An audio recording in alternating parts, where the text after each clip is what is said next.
यार आजकल मुझे लगता है ना वो लोग दुनिया में बहुत आगे निकल गए। बहुत आगे निकल हम इन चीज़ में पीछे पड़े हैं कि इंडिया हमारा दुश्मन है, हमारा वो लोग ये नहीं देखते हमारा दुश्मन है। वो लोग बहुत आगे निकल गए हमसे, और हमें भी दुश्मनों के चक्करों में पड़े हैं कि हम ये करेंगे, हम पठानकोट पे हमला करेंगे, हम उधर जाएंगे, इधर घर में घुस के मारेंगे। सिंपल सी वजह है कि इंडिया और पाकिस्तान दोनों एक साथ आज़ाद हुए थे, लेकिन इंडिया ने आहिस्ता आहिस्ता अपने आप को इस कदर डेवलप किया, अब तरक्की की। उसकी वजह ये है कि वहाँ पर पहली बात ये है कि वहाँ पे पॉलिटिक्स स्टेबल है, सियासत वहाँ पे स्टेबल है। ये नहीं कि आए रोज़ हुक्मरान तब्दील हो रहे हैं, सियासतदान तब्दील हो रहे हैं, ऐसा नहीं है। और दूसरा वहाँ पे ये है कि ना वहाँ पे इंटरप्रेन्योरशिप बिज़नेस पर, यानी कि ना IT वगैरह पर, कोई भी बिज़नेस, उस पर बहुत ज़्यादा तवज्जो दी जा रही है।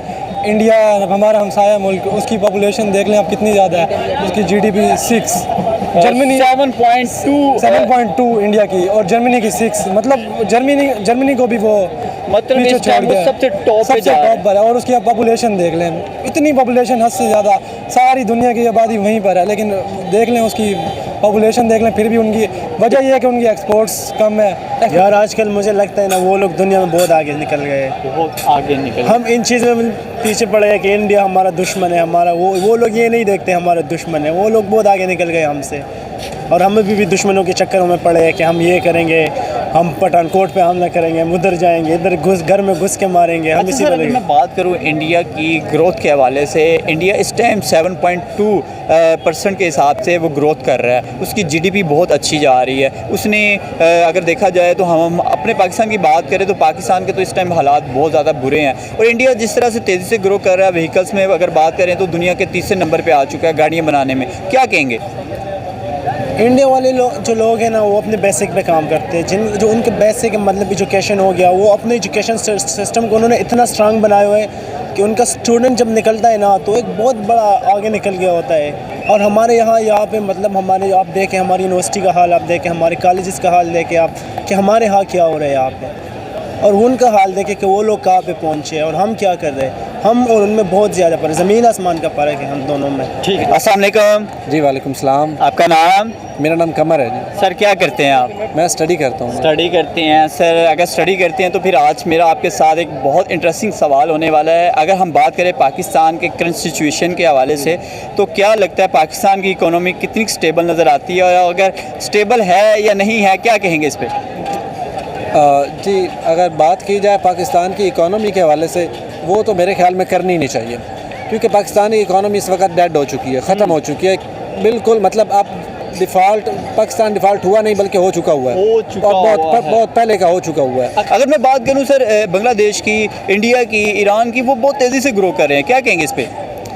देखें जी, वो अपने ना जो अपने रिसोर्सेज है ना, वो तमाम कंट्रीज़ उनको यूज़ कर रहे हैं, चाहे लेबर की सूरत में है, आवाम की सूरत में रिसोर्सेज हैं, चाहे ज़मीन लैंड की सूरत में है, चाहे किसी और सूरत में भी जो उनके रिसोर्सेज हैं उनको यूटिलाइज़ कर रहे हैं और उनको वो एक्सपोर्ट कर रहे हैं, और जिसकी बुनियाद पर वो लोग दिन ब दिन ग्रो कर रहे हैं। और हमारा सबसे बड़ा जो यहाँ पर सोर्स ऑफ इनकम है वो एग्रीकल्चर है, और हम एग्रीकल्चर में भी किसानों को नवाज नहीं रहे। हमारी हुकूमत उनको दबाने की फुल कोशिश करती है कि जब गंदम का वक्त आता है, सीज़न आता है, तो उस वक्त उन पर रिस्ट्रिक्शंस लगा दी जाती हैं कि आपने जो गंदम उठाई है वो सारी की सारी आपने हुकूमत को देनी है, और वो भी लो प्राइस पर। असल बड़ी बात यह है कि लो प्राइस पर, और लो प्राइस पर उनसे ले लेते हैं, और नतीजा क्या होता है कि ये होता है कि बेचारे आवाम नेक्स्ट टाइम दोबारा वो गंदम बीज बोते नहीं है। जब बीज नहीं बोते तो फिर नेक्स्ट ईयर हुकूमत को ये बाहरले मुल्कों से इंपोर्ट करनी पड़ती है, गंदम या कोई भी चीज़ होगी। तो जब इंपोर्ट करनी पड़ती है तो फिर ज़ाहिर बात है, फिर डिके आता है, डॉलर की सर्कुलेशन नहीं होती, तो पैसा बाहर जाता है, तो इस सूरत में फिर इकॉनमी। सर अगर हम अपने नेबर कंट्री इंडिया की बात करें, इकोनॉमी की बात करें, तो वो इस टाइम 7.2% के हिसाब से दुनिया के सबसे पहले नंबर पे आ चुकी है। इतनी तेज़ी से ग्रो कर रहा है, यानी कि उसकी ग्रोथ रेट बहुत तेज़ी से बढ़ रही है। अगर मैं बात करूं हमारे जैसे कि हालात हैं वो बहुत ज़्यादा क्रिटिकल हैं, इंडिया तेज़ी से ग्रो कर रहा है, इंडिया की क्या वजह है इंडिया इतना तेज़ी से ग्रो कर रहा है? बड़ी सिंपल सी वजह है कि इंडिया और पाकिस्तान दोनों एक साथ आज़ाद हुए थे, लेकिन इंडिया ने आहिस्ता आहिस्ता अपने आप को इस कदर डेवलप किया, अब तरक्की की। उसकी वजह यह है कि वहाँ पर पहली बात ये है कि वहाँ पे पॉलिटिक्स स्टेबल है, सियासत वहाँ पे स्टेबल है। ये नहीं कि आए रोज़ हुक्मरान तब्दील हो रहे हैं, सियासतदान तब्दील हो रहे हैं, ऐसा नहीं है। और दूसरा वहाँ पे ये है कि ना वहाँ पे इंटरप्रेन्योरशिप बिज़नेस पर, यानी कि ना IT वगैरह पर, कोई भी बिज़नेस, उस पर बहुत ज़्यादा तवज्जो दी जा रही है। तो बिज़नेस, हमारे नबी वसल्लम का ये भी फरमान है कि बिज़नेस में कारोबार में 10 गुना इजाफा है, बरकत है। तो वो बिज़नेस कर रहे हैं और इस तरह आहिस्ता आहिस्ता तरक्की कर रहे हैं। और हमारा बिज़नेस की तरफ रुझान नहीं है, हमारे माइंड में सिर्फ यही है कि बस और अगर मैं देखा जाए इंटरनेशनल रिलेशंस के हवाले से बात करें तो हमारे इंटरनेशनल रिलेशंस भी इतने अच्छे नहीं हैं अपने नेबर कंट्रीज़ के साथ। तो जैसे कि अगर इंडिया या बांग्लादेश या दूसरे ममालिक की बात करें, उनके अपने नेबर कंट्री के साथ बहुत अच्छे रिलेशंस हैं, जिसकी वजह से इन्वेस्टर वहाँ आने को भी तैयार है। हमारे यहाँ तो कोई इन्वेस्टर तो दूर की बात है, यहाँ कोई इन्वेस्टमेंट जो ऑलरेडी लोग काम कर रहे हैं, वर्किंग में हैं, वो लोग यहाँ से छोड़ के जाना चाह रहे हैं। जी, इसकी वजह यह है कि जो मतलब इन्वेस्टर्स होते हैं ना, उनको नवाजा नहीं जाता। अगर किसी के जेब में कुछ 2 रुपये पैसे आ जाते हैं ना, तो हमारे वहाँ पे जो करप्ट फोर्सेस होती हैं ना, वो उनको पकड़ लेती हैं कि जी आपके पास ये पैसा आया, क्यों आया, कैसे। यार एक बिज़नेस बंदा है तो वो ज़ाहिर बात है, उसने पैसा तो अपने डबल करना है, उसने कारोबार करना है, पैसा डबल होगा। लेकिन जब किसी बेचारे के 2 रुपये बढ़ते हैं तो फ़ौरन उसे पकड़ लिया जाता है, स्नैच कर लिया जाता है कि जी आपके पैसे कैसे बढ़े। तो ज़ाहिर बात है, अब इस सूरत हाल को देखते हुए बाहरले लोग हमारे पाकिस्तान में इन्वेस्ट करने से तो रहे, ठीक है। अदर कंट्रीज़ में इन्वेस्ट करेंगे तो ज़ाहिर बात है फिर वो ग्रो करेंगे, हम ग्रो नहीं करेंगे, हम डिके की तरफ जाएंगे। तो फिर एक गरीब मुल्क के साथ कोई भी या किसी गरीब शख्स का कोई भी ताल्लुकात नहीं बनाता। आपको लगता है हमारी पॉलिसी भी अच्छी नहीं है? और इंडिया में अगर देखा जाए, वहाँ पे इन्वेस्टर आने को इसलिए भी तैयार है, एक पॉलिसी अच्छी है। देखिए वहाँ पे अगर बात करें ऑटोमोबाइल इंडस्ट्री की, IT सेक्टर की, एजुकेशन सेक्टर की, मेडिसिन की बात करें, हत्ता कि आपके मुल्क में मेडिसिन की शॉर्टेज है, वो भी आपके इंडिया से ही बहुत ज़्यादा मेडिसिन यहाँ पे यूज़ होती है या आती है, तो इंपोर्ट की जाती है। क्या कहेंगे इस पर? शॉर्टेज ये है कि अपनी चीज़ों पर तवज्जो देने की ज़रूरत है।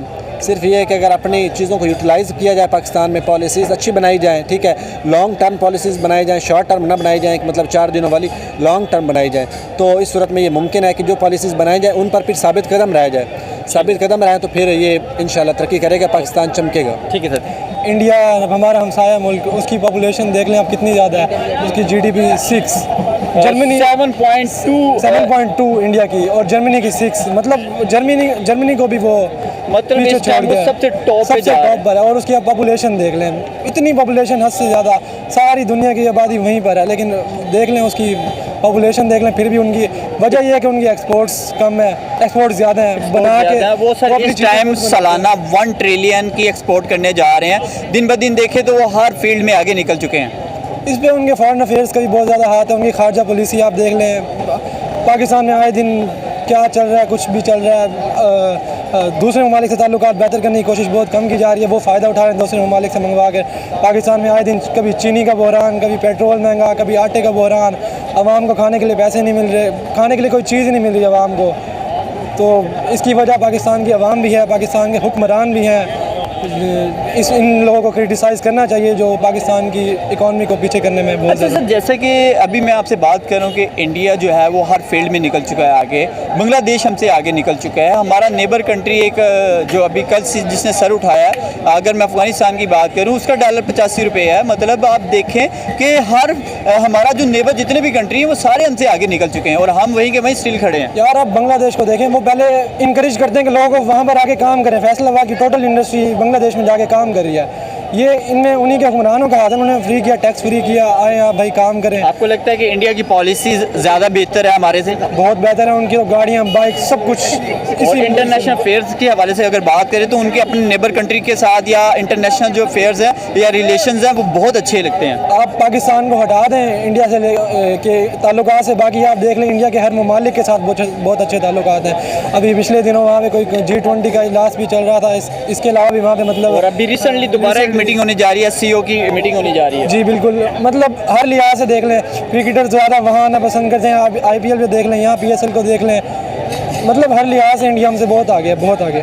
मेरे साथ एक सर मौजूद है और माशाल्लाह ये ओवरसीज़ हैं और अभी पाकिस्तान में से इन्होंने काम स्टार्ट किया है। पाकिस्तान के हालात कैसे देख रहे हैं और काम का बताएं कैसा चल रहा है?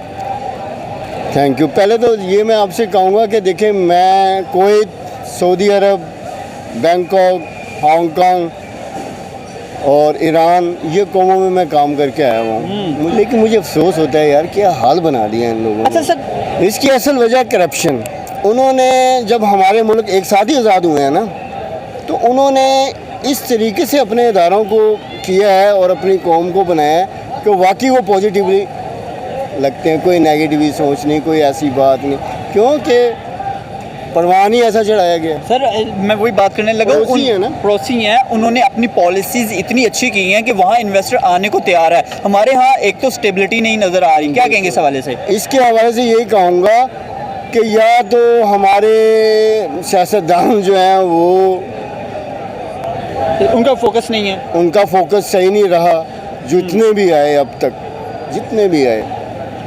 मतलब उनका कोई कौम के लिए कुछ करने का कोई जज्बा, कोई जुनून नहीं ना। हाँ, कोई जज्बा, कोई पॉजिटिवली जुनून नहीं, कोई एक इदारा मुझे बता दें। अच्छा सर, अगर मैं बात करूं, फिर से मैं बात करने जा रहा हूं इंडिया की, तो इंडिया में नरेंद्र मोदी है जिसने 2 टेन्योर कंप्लीट की और उसने बहुत अच्छी ग्रोथ की है और ग्रोथ के साथ साथ उसने अपने मुल्क को उठाया। ऑटोमोबाइल इंडस्ट्री हो, IT सेक्टर हो, एजुकेशन हो, कोई भी एक ऐसा इंडिविजुअल सेक्टर नहीं हम बात कर सकते जिसमें मतलब उसने तरक्की ना की हो। तो देखिए जी, हमारा नेबर है, हमें कुछ जैसी फील तो होती है ना, हम क्यों पीछे रह गए हैं? मैंने आपको वही बताया कि हम क्यों पीछे रह गए। करप्शन जो स्टार्ट ले लिया जब भी ये आज़ाद हुए, तो इसलिए हमारी इकॉनमी अभी देखें क्या हालात है। 4.5 अरब डॉलर पड़ा है और वो लोग 7 अरब डॉलर से भी, 700 अरब डॉलर से आगे हैं। बिल्कुल रॉन्ग है ना। वेपन को जंग कौन समझता है? वेपन को जंग तो वही पागल ही समझेंगे। अभी आप देखें पागल खाने। इकोनॉमिकली तौर पे कमज़ोर हो जाएंगे तो आप कैसे मुकाबला करेंगे? मुकाबला फिर कहाँ हो सकता है? फिर तो आप देखें यही है, लंगर खाने खोल दिए, ये खोल दिए कि आओ बस खाओ और पागलों की तरह फिरते रहो। ठीक।